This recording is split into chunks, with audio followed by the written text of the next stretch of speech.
Hello students, हम class 9th का chapter 7 कर रहे हैं जिसका नाम है ट्रायंगल्स।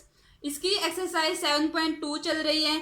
आज हम इस एक्सरसाइज के क्वेश्चन 7 और 8 कंप्लीट कर लेंगे और इसके साथ ही हमारी एक्सरसाइज 7.2 भी खत्म हो जाएगी। ठीक है, कंप्लीट हो जाएगी। तो 7th क्वेश्चन से स्टार्ट करते हैं। ये है 7th क्वेश्चन की statement. ABC is a right angle triangle in which angle A is equal to 90 degree. ABC हमारा कोई एक राइट एंगल ट्रायंगल है जहां जो है एंगल A वो 90 डिग्री का है। AB इज इक्वल टू है AC के। हमें फाइंड आउट करना है एंगल B और एंगल C। ठीक है, तो इसमें फिगर नहीं गिवन है, हम फिगर खुद ड्रॉ करेंगे।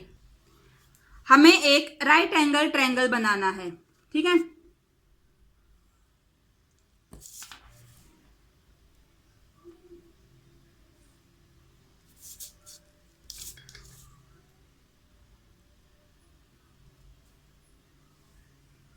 ये हमारा राइट एंगल ट्रायंगल हो गया। इसमें बोला गया है कि जो एंगल ए है वो 90 का है। ये हमारा 90 है तो इसको हम ए बोल देते हैं। बाकी यहाँ बी या सी आप कुछ भी लिख सकते हो। ये ए हो गया, इसको मान लो बी है, ये सी है। ठीक है, अब इसने बोला कि ए बी और ए सी इक्वल है, यानी कि ए बी ये साइड इसके इक्वल है। हमें ये जो दो एंगल्स हैं ये फाइंड आउट करने हैं। समझ रहे हो? तो सॉल्यूशन स्टार्ट करते हैं। पहले हम लिखेंगे कि गिवन क्या क्या है हमारे पास। सॉल्यूशन में हम सबसे पहले गिवन लिखेंगे कि हमारे पास क्या क्या इंफॉर्मेशन क्वेश्चन में गिवन है।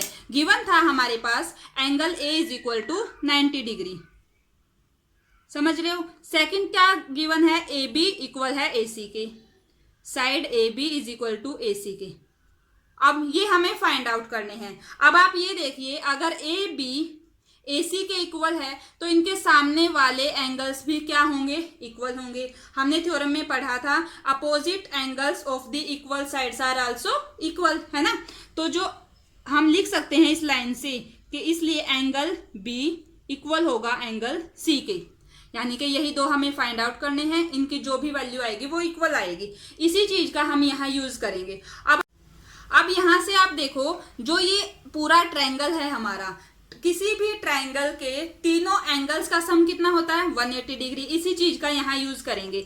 Means angle A plus angle B plus angle C कितने हो जाएंगे? 180 डिग्री। एंगल A तो गिवन है, कितना होगा? 90 डिग्री का। B हम लिख देते हैं, और क्योंकि C भी B के इक्वल है तो मैं इसकी जगह भी एंगल B लिख लेती हूँ। ये हो गया 180 डिग्री।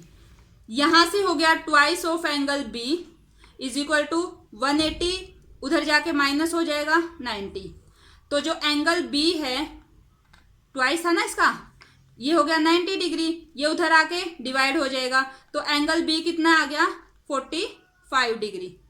अब एंगल B भी 45 और B के इक्वल C था, तो इसलिए जो एंगल, क्योंकि एंगल B हमारा इक्वल है एंगल C के, और दोनों कितने के हैं? 45 डिग्री के। यही हमें फाइंड आउट करना था। तो इस तरीके से ये हमारा 7th क्वेश्चन कंप्लीट हो गया है। अब करते हैं क्वेश्चन नंबर 8। ये 8th क्वेश्चन की स्टेटमेंट है, show that the angles of an equilateral triangle are 60 degree each. ठीक है, हमें शो करना है जो इक्विलेटरल ट्रायंगल होता है उसका हर एंगल 60 डिग्री का होता है। ठीक है, ये हमने इक्विलेटरल ट्रायंगल ले लिया है। नाम लिख सकते हो आप A B C। ये हो गया।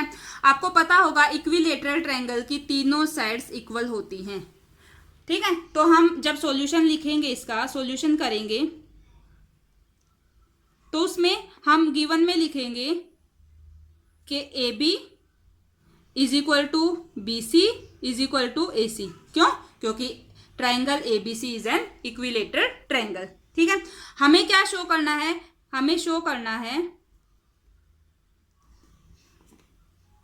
कि angle A is equal to angle B is equal to angle C is equal to 60 degree. यही दिखाना है ना हमें। तो अब आप देखो, अगर इस ट्रायंगल की हम पहले दो साइड्स लेते हैं। अगर AB इक्वल है BC के, यानी कि ए बी और बी सी, ये दो साइड्स ले रही हूं मैं पहले, ये वाली और ये वाली। अगर ये इक्वल हैं तो इसके सामने एंगल ये हुआ और इसके सामने एंगल ये हुआ, ये एंगल्स भी इक्वल हो जाएंगे। अभी जैसे लास्ट क्वेश्चन में मैंने जो बताया था उसी रिजल्ट से, तो हम यहां से लिख सकते हैं, तो एंगल ए इक्वल हो जाएगा एंगल सी के। इसे आप मान लो इक्वेशन फर्स्ट। अब हम कोई दो साइड और ले लेते हैं, जैसे ये और ये ले लो आप, क्योंकि बी सी इक्वल है किसके, ए सी के।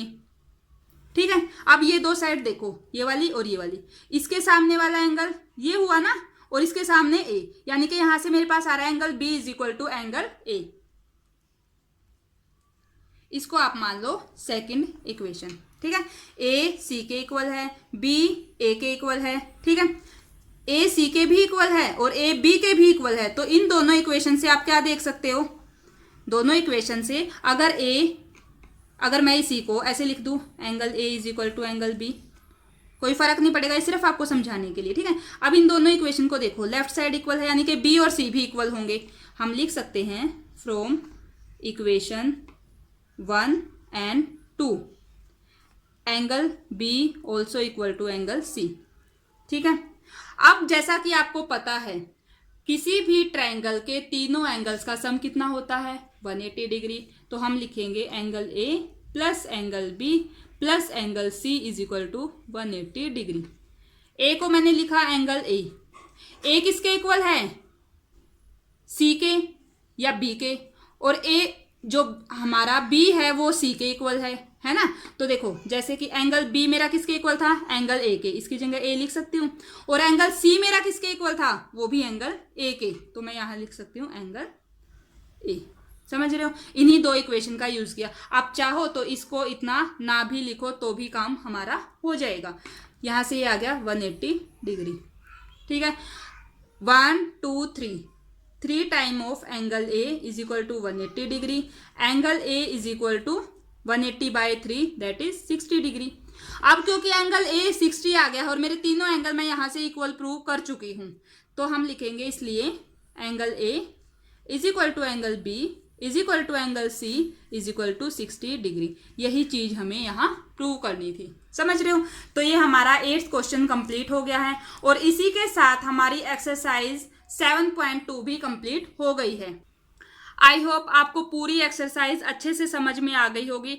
नेक्स्ट वीडियो में हम 3rd एक्सरसाइज का इंट्रोडक्शन पार्ट स्टार्ट करेंगे। तो स्टूडेंट्स, ये थी हमारी आज की वीडियो।